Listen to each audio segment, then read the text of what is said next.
Então, pessoal, dando sequência, para comparação com o modelo do F2, eu vou inserir aqui a viga que nós estávamos analisando pelo método dos deslocamentos. Eu vou primeiro digitar os nós.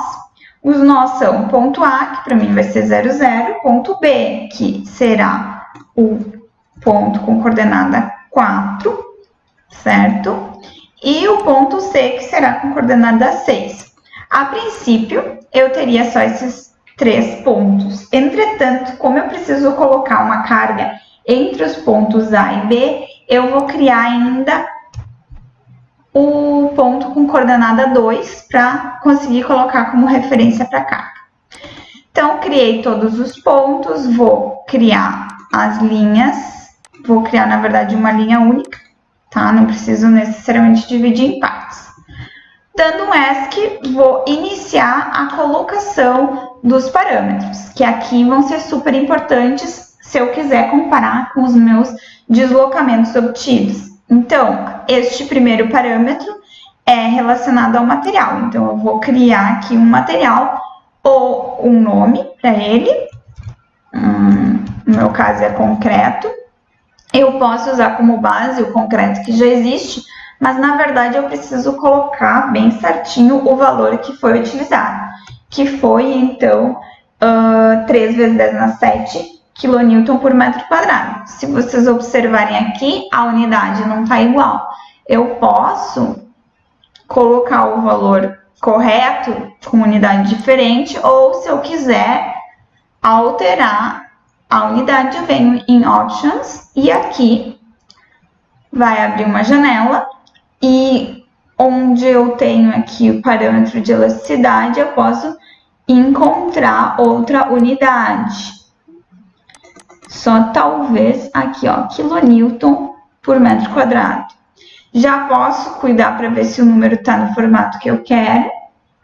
E como nós estamos com essa página aberta, eu já vou verificar se o momento de inércia está na unidade também, que é metros na quarta. Então, aqui, ó, inércia da seção está em milímetros na quarta. Então, eu vou trocar para ficar mais fácil. O formato do número é melhor que fique com 3 unidades depois da vírgula e utilizando a notação científica, que está aqui. Então, a princípio é isso. Vou dar um OK. Agora, se vocês observarem, tenho que ajeitar. Aqui não ficou certo ainda a unidade. Agora sim. Quilonewton. Então, eu tenho que colocar bem certinho para ficar 3 vezes 10 na 7, tá? O E é 10 elevado na. Agora, vou aplicar em tudo. Se tivesse só um membro, eu ia selecionar aquele membro e aplicar. Mas aqui se estende a toda a estrutura. Aqui eu posso criar a seção transversal. Então, tenho que vir em Create, tenho que dar um nome.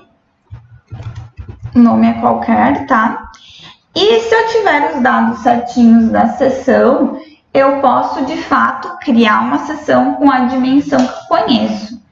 Que aqui eu passei para você só o momento de inércia, tá? Mas, na verdade, é uma seção retangular com largura de 20 centímetros ou então 200 milímetros e altura de 40 centímetros ou então 400 milímetros. Observem que aqui já calculou a inércia certa. Vou aplicar em tudo.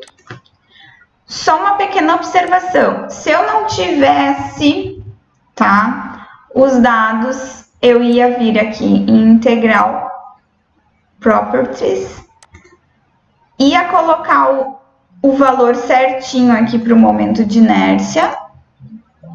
Tenho, tá, a unidade certa.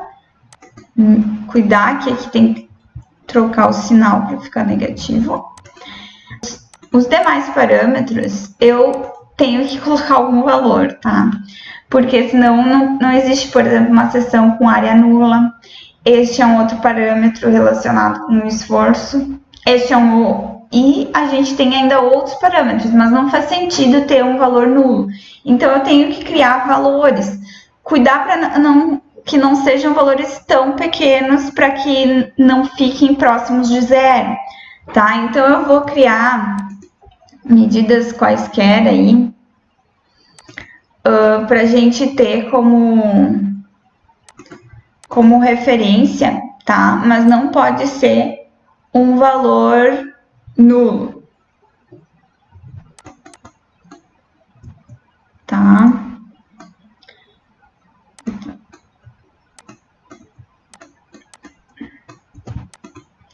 E também aplicaria. Como eu já tenho os dados, eu vou usar esta seção aqui e dou aula porque todos os elementos são iguais. Condições de vinculação.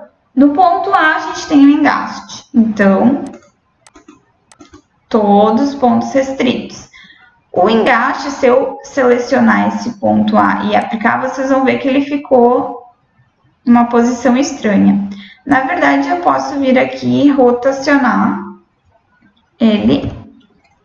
Seleciono de novo e tá na posição certa. Como tá meio pequeno, eu vou aumentar aqui, ó, o texto que vai aparecer, as condições de apoio, cargas, para ficar um pouco maior, mas para que a visualização fique melhor. No ponto B, eu tenho um apoio simples, que restringe só a reação vertical. Então, vou voltar com o ângulo 0 e deixar fixo só o deslocamento Y. E lá surgiu o meu vínculo. Ok, em termos de vínculo é isso. Cargas, eu só tenho uma carga distribuída, que eu vou criar um nome. E ela é em menos 2,5. Opa, menos 2,5. Vai ser neste vão e neste vão aqui. Se vocês quiserem, dá para cotar, para ficar melhor, enfim. Como vocês preferirem.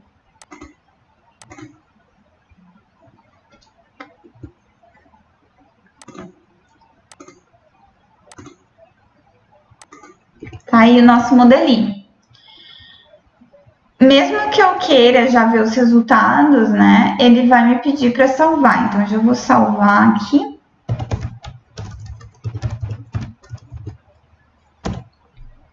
Ok.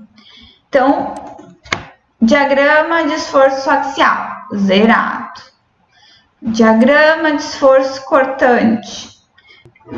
Vocês vão ter que comparar lá com o diagrama que eu gerei. O que pode acontecer é que aqui a gente está com uma casa depois da vírgula. E pode ser, e no meu caso eu calculei com duas. Então, aqui, ó, pessoal, nas unidades onde tem força, eu posso acrescentar uma casa no momento também, ficar com duas. E aí a gente fica um pouco mais próximo dos valores que eu indiquei. Momento. Falei para vocês que lá em cima do ponto B ficaria 5. E a gente chegou a calcular o momento em A, que tinha dado 0,32, ok? Essas diferenças, tipo, na segunda casa decimal, elas são por causa dos arredondamentos. Isso é aceitável, tá? Aqui a gente pode mexer no diagrama para ele ficar maior, menor, enfim. Observem que todos os valores aqui estão positivos, o que eu aconselho que vocês alterem, tá? No default do F2, selecionando aqui a opção do sinal do momento. Vocês vão observar que esse 5 é negativo e esse 0,32 é positivo. Bom, professora, como assim o calculado que você tem é menos 0,32?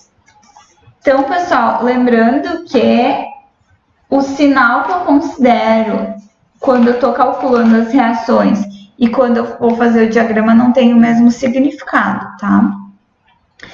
E tudo isso também foi feito para comparar a rotação. Aqui nessa última abinha a gente tem a condição deformada da estrutura. Então, pessoal, seria mais ou menos assim. eu posso mudar aqui a escala para facilitar a visualização, mas em relação aos valores, se eu clicar aqui em cima, ele mostra nessa barra a posição que eu cliquei, tá? 1,41 seria a partir deste ponto aqui, sempre do início da barra, sendo que essa barra tem 2 metros, dx é 0, dy é 2,77 vezes 10 na menos 2 milímetros, e a rotação é menos 1,749 vezes 10 na menos 5 radiano. Tá, esse não era o ponto que a gente queria, o ponto que a gente tem dado é aqui, ó, o ponto B. Então, aqui no ponto B, ele tá bem em cima do início da reta, então x igual a 0, L igual a 2. Dx igual a 0, não sei se vocês lembram, mas a gente tinha dito que a barra era inextensível, né? Então, por isso, aqui configura o que a gente já tinha considerado, certo? Existe um deslocamento y, mas ele é muito pequeno, tá? Então, 10 na menos 4 milímetros, pessoal, é muito pouco. E se vocês observarem aqui, a gente tem o D1, tá? O D1 que eu calculei, então, foi menos 8,47. Aqui tá menos 8,49. Ok, na segunda casa decimal deu uma diferença, mas é isso aí mesmo. Professora, aqui deu uma unidade muito pequena e você disse que antes, se desse muito pequena, era 0. Olha, unidades de rotação tem essa ordem de grandeza, menos 3, menos 4, menos 5 radiano, porque a gente está tratando de radiano. Unidades de deslocamento, se deu tão na menos 4 milímetro, é 0, tá, pessoal? Então, menos 4 metros, ok, não é 0, mas aqui tá em milímetros, certo? Então tá, a gente conseguiu conferir tanto a rotação calculada, que era o D1, como os diagramas, certo? Então, com isso, vocês podem seguir fazendo exemplos e estudando o tema. Obrigada pela atenção.